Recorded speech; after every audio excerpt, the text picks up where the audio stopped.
Brakes. So first things first, we got to get at these two bolts in the back here. There's one here, and there's one down below, right there. And that's going to be a 13 millimeter ratchet socket. So I broke those out. Take your bolts out of there. Then you're going to need yourself a pry bar to pry this off. Now in our case, this has a little ridge here, and that's gonna make it a little harder to come off because it's got to come over that ridge. So you'll get your pry bar in there and you'll pry this off of here. And then usually what I do is I like to set it up here and get it out of the way. Now I already took off one of the pads, and you know, there's still some meat left on there, but good enough to change. And if you compare that to the new one, there's the difference. Probably about half-life, a little less than half-life. And you don't want to go too much, because once this starts getting into the, like there's rivets in here, and it'll start to get into those rivets that are kind of holding this pad on, and then you're in trouble. But in our case here, because we've got that groove there, and you can tell by the corrosion and everything on this rotor, we got ourselves new rotors as well. So we're gonna have new rotors, new pads, and they'll match each other. All things considered, this probably could go a little while longer because we're nice and smooth in here. We don't have any gouges or anything like that. And you know, we still do have some meat left on that pad there, so it's not like it was an emergency to change these things, but definitely make preparations to change it. So you get these two pads together and you're taking a look at them. So you can see that one has a little more material on it than the other one. So it's deceiving sometimes, because you can see the front pad usually, you know, when you take the tire off, you can see the front pad and see how thick that one is. It might be a little harder to see the back one, but if you see a pad like that and it looks like it's got a fair amount of material left on it, you're thinking, oh, I'm still good to go, right? But the other, you got to look at them both, right? And if one of them's low or got, you know, a lot of wear on it, you got to change the set. So, and this is actually what it looks like on the passenger side. There's a pad that has lots of material left on it on one side, but then on the other side, it's really thin. So you need to check all your pads, both sides, and make sure if one of them's thin, change the whole works. And they come in a set. You can't just change one. So we'll pull our rotor off of there.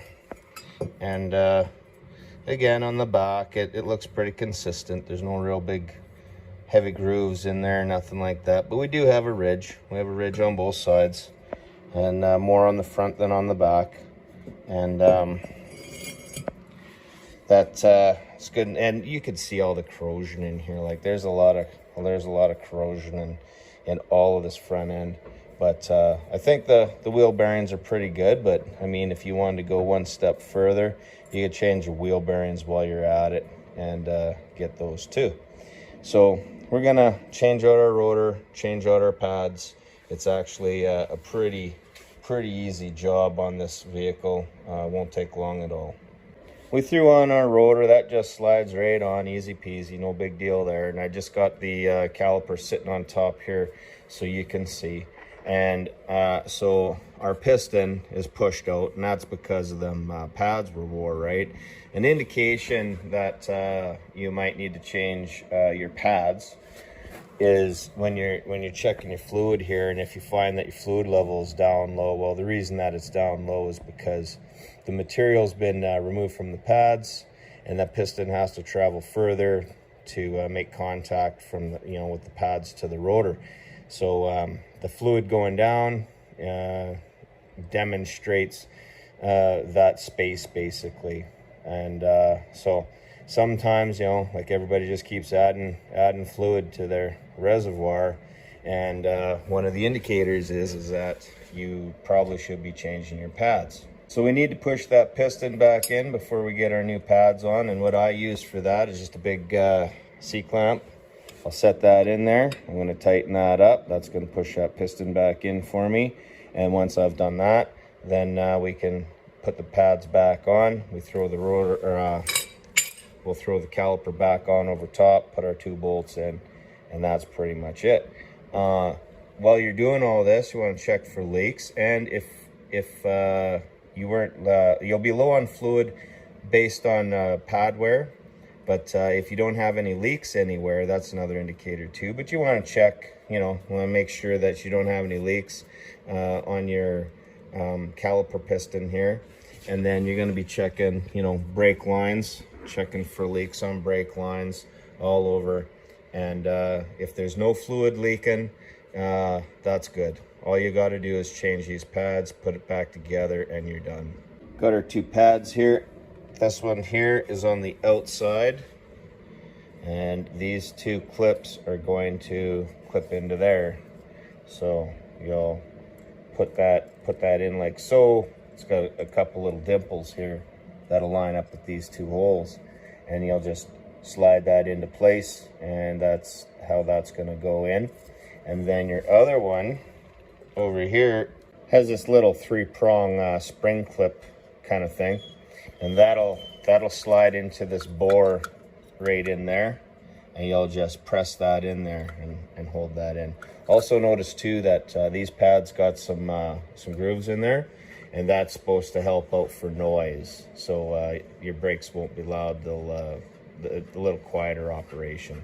Sometimes you can also get rotors that'll have they'll be drilled, they'll have holes, or they'll have lines similar to that, and basically it kind of achieves the same thing. It's a little quieter operation if you wanted to get rotors like that. We got those popped into place there. Them little dimples, they go in the hole. That'll get that into the right location.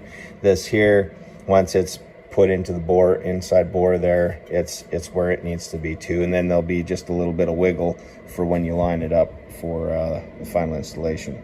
So we're just gonna turn this over, slip it over top of the rotor, and then we'll throw our 2 bolts in. I always like to use anti-seize, so that's easy to come apart. There's a groove in there. You want to start it into the top. Make sure you have these rubber portions pushed back so that it'll slide over top of there. Start from the top and then push it down. Make sure your rubber on the back is out, and then kind of wiggle it into place, and then it will start and wedge itself into place. Then all you got to do is just put your 2 bolts back in, get them started, and tighten them up, hand tight, and that's pretty much it. Put your tire back on.